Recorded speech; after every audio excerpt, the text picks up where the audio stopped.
Kebakaran kios dapat menyebabkan trauma dan kesulitan bagi korban. Mari kita lihat bagaimana membuat rencana intervensi yang efektif. Dalam video ini, kita akan membahas langkah-langkah membantu korban kebakaran kios agar bangkit kembali. Kebakaran kios tidak hanya merusak properti, tetapi juga mempengaruhi kesehatan mental dan ekonomi korban. Korban kebakaran kios sering mengalami stres, kecemasan, dan kesulitan finansial.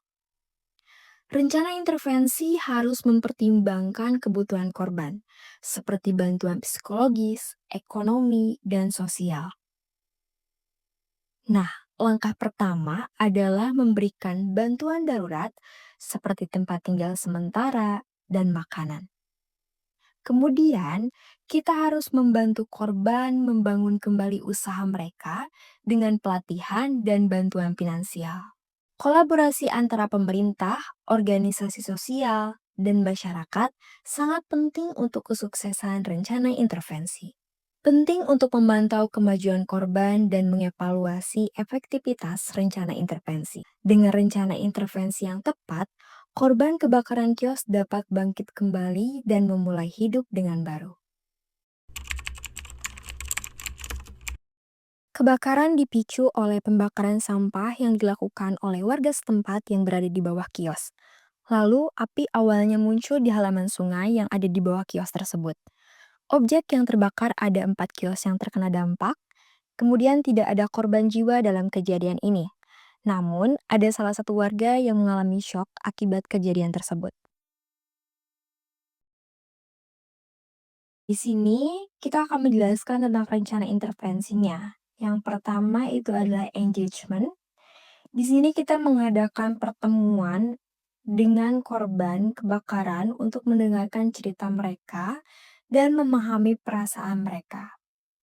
Kemudian dilanjut dengan asesmen, melakukan wawancara dengan setiap korban untuk mengumpulkan informasi tentang kerugian yang dialami, baik material maupun psikologis.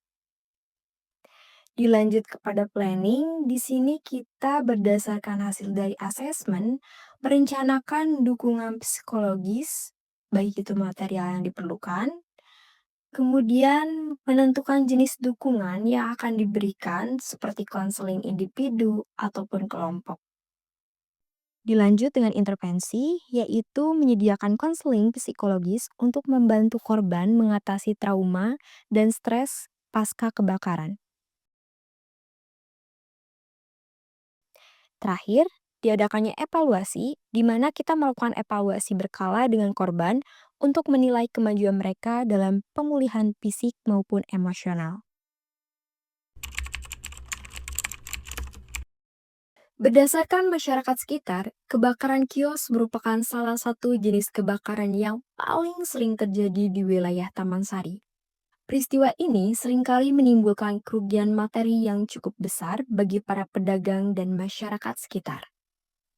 Selain itu, kebakaran kios juga dapat menyebabkan gangguan aktivitas ekonomi maupun sosial. Dan upaya pencegahannya harus melibatkan pemerintah, pemilik kios, dan juga masyarakat sekitar dalam kesiapsiagaan dalam menghadapi masalah tersebut.